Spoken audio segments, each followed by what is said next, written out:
যা গরম পড়েছে তাতে সারাদিন কোথাও বাড়িতে টেকা দেয়। তো তার জন্য বিকেলবেলাটা চলে এসেছি একটু ঘুরতে, একটু সুন্দর একটু হাওয়া খেতে। তো কোথায় আর যাবো, ভাবলাম কামাখ্যা পাহাড়ে এসে এখানে চলে এসেছি ভুবনেশ্বরী মন্দিরে। আর মন্দিরের সামনেটা তো দেখলেন, গেটটা কত সুন্দর করেছে। অনেক দিন আগে একবার এসেছিলাম, তখন এগুলো কাজ হচ্ছিল, এত রং টং করা ছিল না। তো মন্দিরের পরিবেশটা দেখুন কত শান্ত। আর ওই যে মন্দিরের দরজা বন্ধ হয়ে গেছে, কারণ বিকেল হয়ে গেছে তো ভিতরে আলো জ্বলছে, মানে আরতি হচ্ছে। আর পরিবেশটা এত সুন্দর লাগছে, আর বাইরের ভক্তদের এখন আর হবে না, দর্শন হবে না। তো আমি চলে এলাম সেই পিছন দিকটায়, এত সুন্দর হাওয়া দিচ্ছিল। আর ওপর থেকে যা ওয়াও যা লাগছিল কি বলবো।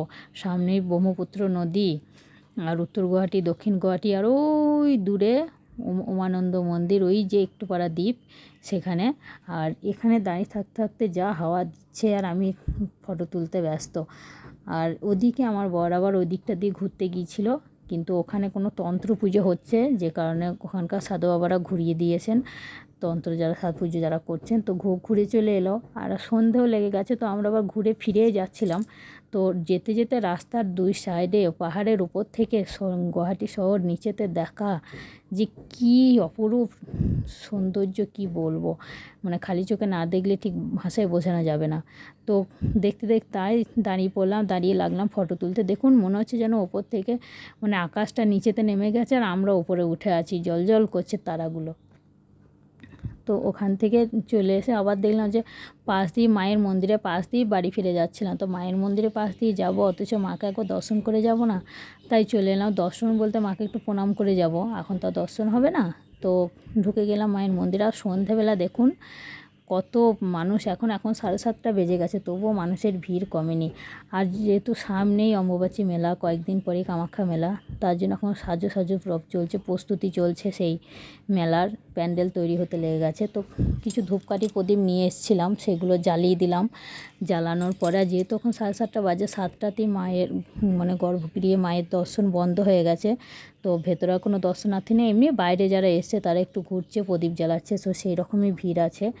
তো সেই জন্য আমরাও একটু ধূপকাঠি প্রদীপ জ্বালিয়ে নিলাম। নেওয়ার পরে আর মন্দিরে কিছু মানুষজন আসছে, এখনও মানুষ আসছে। তো তারপরে এই দিকটা দিয়ে দেখুন, এই যে গেট বন্ধ হয়ে গেছে, তো বাইরে থেকেই প্রণাম করলাম যেহেতু মন্দির বন্ধ।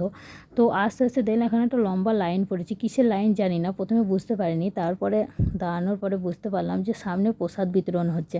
সন্ধেবেলা মায়ের আরতি হয়েছে, তো সেই প্রসাদ, তো তার জন্য দিলাম, মায়ের প্রসাদ পাওয়া ভাগ্যের ব্যাপার। তো সেই জন্য লাইনে আমরা 3জন মিলে দাঁড়িয়ে পড়লাম। আর এদিকে দেখুন নন্দীভিঙ্গি মহারাজ দাঁড়িয়ে আছে, যদিও এই দুটো আগে ছিল না, এখন নতুন করে নিয়ে আসা হয়েছে। আমি বাড়ি থেকে আসার পরেই দেখলাম এসেছে, মানে তা হয়তো 1-2 মাসের মধ্যে আনা হয়েছে। তো আর সামনেই চলছে গিয়ে সন্ধ্যাবেলায় হরিনাম, যেটা মাঝে মাঝে প্রত্যেক দিনই হয়। ভিতরে আরতি হওয়ার পরে এখানে প্রচুর মানুষ বসে হরিনাম করে।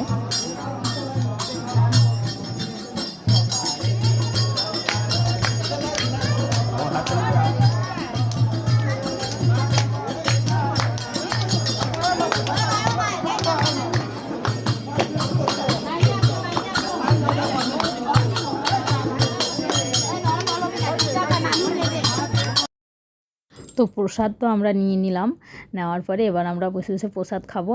আর যেহেতু কামাখ্যা মেলার আর বেশি দেরি নেই, তো সাধু সন্ন্যাসীদের ভিড়ও লেগে গেছে, ওদিকে সব বসে আছে। আর এখানে কী সব মানুষ করাচ্ছে পরে বুঝতাম না, এগুলো হচ্ছে কি ওই সারাদিনে মায়ের ভক্তরা মানে মাকে দর্শন করতে এসে ওই যে সিঁদুর বা টিপ চুড়ি অনেক কিছু দেয় না মাকে, তো সেইগুলোই মানে ওই হওয়ার পর এখানে নিয়ে এসে ঢিপ করে রাখা হয়। তো এখান থেকে এগুলো ওরা তুলে তুলে নিচ্ছে, আমি জানি না এগুলো নেওয়া উচিত কিনা বা নেওয়া যায় কি না, ওনারা নিচ্ছেন তাই দেখলাম। আর এই যে সাধু বাবাদের ভিড়, প্রচুর সাধু সন্ন্যাসী দেখলাম আজকে।